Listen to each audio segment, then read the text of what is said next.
बिस्मिल्लाहिर्रहमानिर्रहीम। अस्सलाम वालेकुम। मैं हूं आपका मेजबान साजिद गुंदला। 26 फरवरी है साल 2022। चेयरमैन सेनेट सादक संजरानी की परवेज इलाही के साथ मुलाकात हुई है। उसके बाद परवेज इलाही और परवेज खटक का एक बड़ा आम बयान सामने आया है। आम तफसीलात आपके सामने रखूंगा। सिंध हुकूमत के खिलाफ पीटीआई का लॉन्ग मार्च शुरू हो गया है और बिलावल की चीखें भी अब सुनाई देना शुरू हो गई हैं। एमक्यूएम के वसीम अख्तर को गिरफ्तार करने का हुक्म जारी किया है। इसी खबर से आज की वीडियो का आगाज करेंगे और उम्मीद करूंगा कि आप समाप्त करने के बाद अपने कीमती फीडबैक से जरूर आगाह करेंगे। एमक्यूएम, आपको इल्म है, जब यहां पर इल्ताफ हुसैन होता था उसकी एक कॉल पर पूरा कराची और हैदराबाद बंद हो जाता था।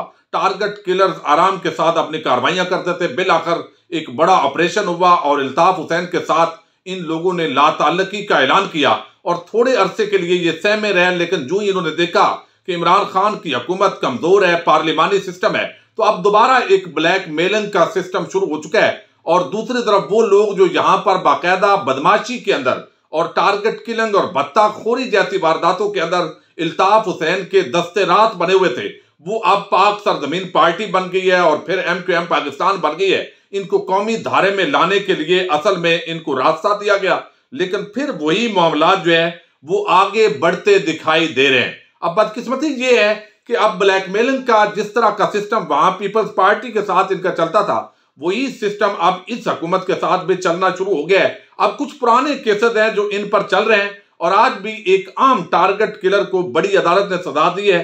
उस पर हम आगे चलकर बात करेंगे। लेकिन ये केस है इंसदाद दहशतगर्दी की खसूसी अदालत के अंदर। डॉक्टर आसम हुसैन और दीगर के खिलाफ ये केस है। डॉक्टर आसम का हॉस्पिटल था जहां पर मुबैना तौर पर दहशतगर्दों का इलाज किया जाता था। इस वजह से उनके खिलाफ ये मुकदमा बना और हमने देखा है कि जिस तरह ये डॉक्टर आसम थे और उनकी मनी लॉन्ड्रिंग और वो सारे केसेस, उनका कुछ भी नहीं बना। बदकिस्मती है इस सिस्टम के अंदर। अब वसीम अख्तर इस केस के अंदर काफी अरसे से पेश नहीं हो रहा है। आज उनके नाकाबिले जमानत वारंट जारी किए गए और तफ्तीशी अफसर को गिरफ्तार करके उनको पेश करने का हुक्म दिया गया है। और डॉक्टर आसम हुसैन के अस्पताल में दहशतगर्दों के इजलास का जो मुकदमा है, ये पूरा जो हॉस्पिटल के अंदर मुकदमा होता था, उस पर यह समाअत हो रही है और अब अदालत ने समाअत इसकी 12 मार्च तक मुलतवी कर दी है। इसके साथ ही एमक्यूएम का एक बड़ा टारगेट किलर एसपी जो है वो शाह मोहम्मद और डॉक्टर दिलशाद के कत्ल का फैसला है वो सुनाया गया और उसके अंदर एमक्यूएम के हाई प्रोफाइल फाइल जो है टारगेट किलर रईस ममा, उन पर जुर्म साबित हो गया। 25 साल कैद की सजा का उसको हुक्म दिया गया। अदालत ने मुकदमे में नामजद एमक्यूएम के 2 और लोग हैं उनको छोड़ दिया है। तो इस वक्त भी दोबारा से इल्ताफ हुसैन के उस दहशतगर्द विंग के लोग मुतारक हो गए हैं। और हमने देखा है चंद दिन पहले जब लंदन के अंदर एक फैसले के अंदर इल्ताफ हुसैन को बरी किया गया, उसके बाद यहां पर जिए इल्ताफ के दोबारा नारे लगाने की कोशिश की गई। फिर टीवी चैनल ने भी बेहतियाती शुरू कर दी। बाद अदा पैमरा ने नोटिस जारी किया कि इस तरह की कोई भी यहां पर इल्ताफ हुसैन का नाम जो है इस मीडिया के अंदर अब नहीं चलेगा। देखिए, अल्लाह करे कि हमेशा के लिए ये नेस्तो नाबूद हो और दोबारा यहां पर ये ब्लैकमेल ना कर सके। एक और बड़ी डेवलपमेंट है और आपको इल्म है कि कल पीपल्स पार्टी का एक लॉन्ग मार्च जो है वो कराची से शुरू हो रहा है इस्लामाबाद के लिए और 10 दिन के अंदर वो इस्लामाबाद पहुंचेगा। चूंकि इमरान खान की हुकूमत बड़ी नाअहल है, महंगाई भी होगी है आलमी सतह पर और ये इमरान खान इस हुकूमत को नहीं चला सके। तहरीक अदम एतमाद का एक प्रेशर भी है। जो पॉलिटिकल पार्टीज के लोग हैं वो आपस के अंदर मुलाकात कर रहे हैं। इस दौरान जो है वो बिलावल अपना फायदा उठाना चाहते थे, लेकिन सिंध के जो इस वक्त हालात हैं, कोई काम रिश्वत के बगैर नहीं होता, सिफारिश के बगैर नहीं होता और यहां पर बाकायदा जिस तरह गुलाम बनाकर लोगों को रखा जाता है, ये एक पूरा तरीकाकार उन्होंने बना लिया और सिंध को उनको ठेके को दे दिया गया है। ठेके पर जिस तरीके से होता है वो मुसलसल 13-14 साल से वहां पर हुक्मरानी कर रहे हैं। और बिलावल जिस तरह सहाफियों के सामने एक बदमाशी का मुजाहरा करता है, वहां पर सहाफी कोई कत्ल होता है, आमतौर पर जो गरीब है वो कुचला जा रहा है। जाली बैंक अकाउंट्स का जो धंधा है वो पूरे सिंध को जिस तरह कमीशन और किकबैक्स खाए जा रहे हैं और वो आसफ जरदारी का ओमनी ग्रुप और जाली बैंक अकाउंट्स पूरी तरह ये खुलकर सामने आया कि वहां पर पैसा किस तरीके से जा रहा है। तो पूरी बद इंतजामी के बावजूद स्ट्रीट क्राइम जो है वो हजारों की तादाद के अंदर वो जो है वो हर महीने रिपोर्ट हो रहे हैं, लेकिन इस नाअहली की जिम्मेदारी वो नहीं लेते। और चूंकि नेशनल जो मीडिया है वो बिलावल और पीपल्स पार्टी के साथ उसका गठजोड़ है, मरियम नवाज और बिलावल जो भी करते रहे उनके सामने वो उस तरीके से बात नहीं करते। उनकी बैड गवर्नेंस पर गुफ्तगू नहीं होती, क्योंकि उनका टारगेट इमरान खान है। तो इमरान खान की जो खामी नहीं भी होती तो उसको भी खामी बनाकर पेश करने की कोशिश की जाती है।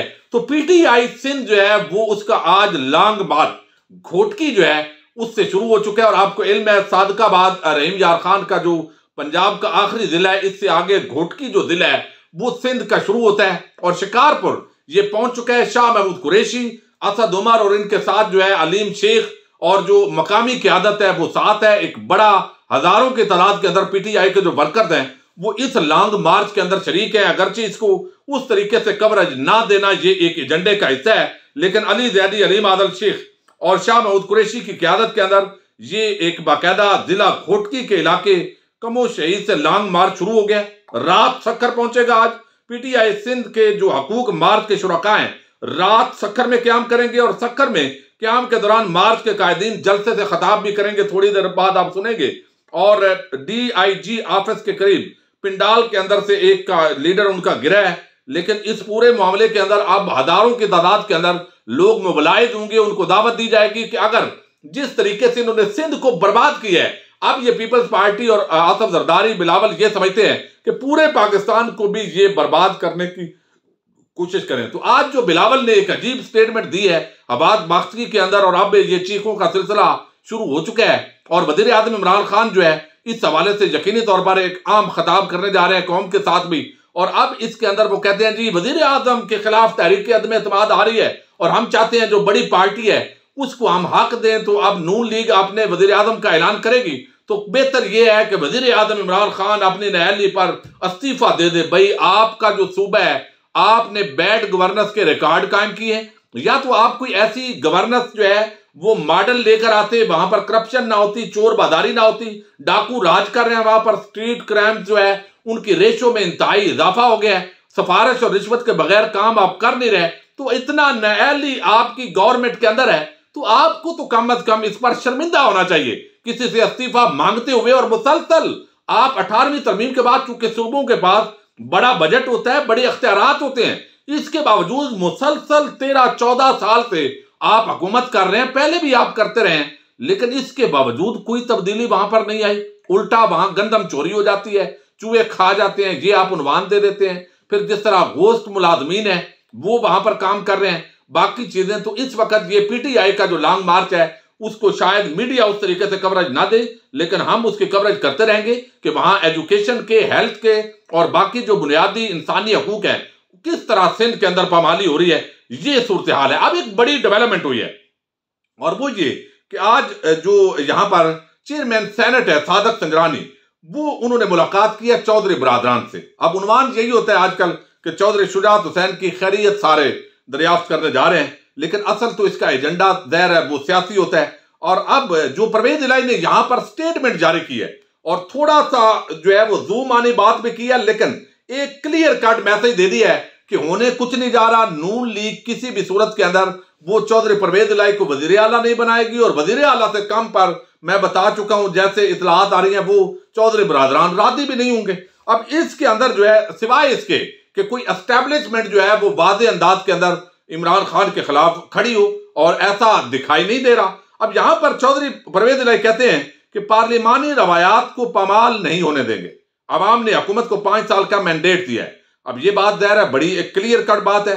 अब उन्होंने बताया है कि यहां पर जो इनके साथ बाकी लीडर्स भी आज गए और मुलाकात के दौरान मौजूदा मुल्की सियासी सूरत हाल, बलूचिस्तान में जारी तरक्याती मनसूबों बामे दिलचस्पी के अमूर पर गुफ्तगू हुई है।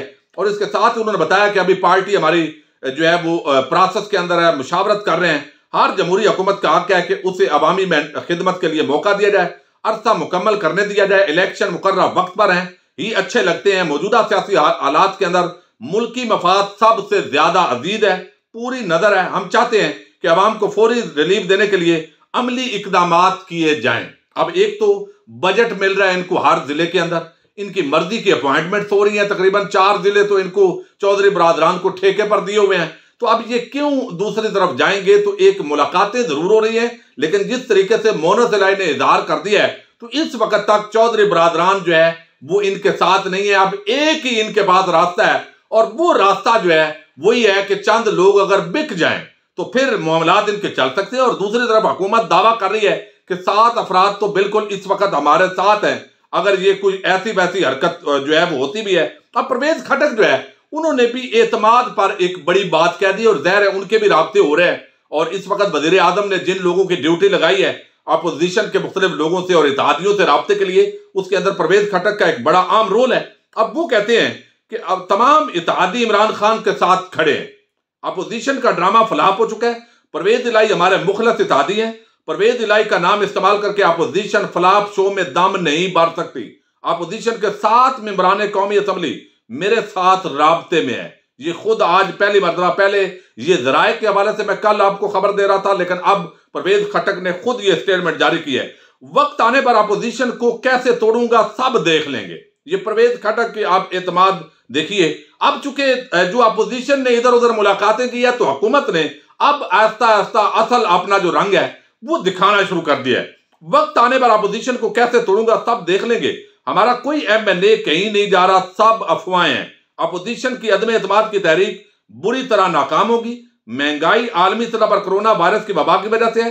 तहरीक इंसाफ की मकबूलियत में इजाफा, अवाम का एतमाद है, ये चीज उन्होंने की है। तो इससे एक बड़ा जो एतमाद है उसका इजहार होता है। लेकिन ज़ाहिर है महंगाई इस वक्त आम आदमी का बड़ा मसला है, और आलमी मार्केट के अंदर एक तो महंगाई है, और दूसरा जो मसनूई महंगाई है। आप जहां भी बैठते हैं, इस वक्त मैं भी अपने दोस्तों के साथ बैठा हुआ था, और मेरे दोस्त हैं साजिद भट्टी साहब, अदनान बेग साहब, और इस वक्त प्रोसिक्यूटर हैं शहद साहब, वो ये कह रहे थे, और उनके साथ राना नासर साहब, सब ये डिस्कशन अभी हो रही थी, और वो कह रहे थे कि जनाब ये जो मसनूई महंगाई है ये इस हुकूमत की असल नाकामी है। और मैं ये आपको बताता रहता हूं, अब DPO है, DCO है, उनकी पूरी टीम है, AC है, नीचे तक जो है प्राइस कंट्रोल कमेटीज थी पहले, उनको देखना चाहिए कि जहां पर मसनूई महंगाई है, अगर यूरिया नहीं मिल रही, कोई और चीज नहीं मिल रही, तो एक्शन होना चाहिए। तो इन चीजों ने वजीर आज़म इमरान खान की इस हुकूमत को बड़ा नुकसान पहुंचाया है। लेकिन यकीनी तौर पर जो है ये अपना इस मामले के अंदर बेहतरी आएगी।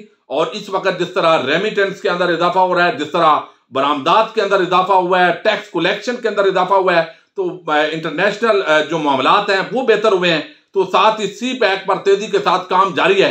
डेवलपमेंट बजट जो है वो खर्च किया जा रहा है। तो उम्मीद है कि आने वाला वक्त जो है वो पाकिस्तान के लिए बेहतर होगा। अपने मेजबान साजिद गुंदल को नेक्स्ट वीडियो तक के लिए इजाजत दीजिए।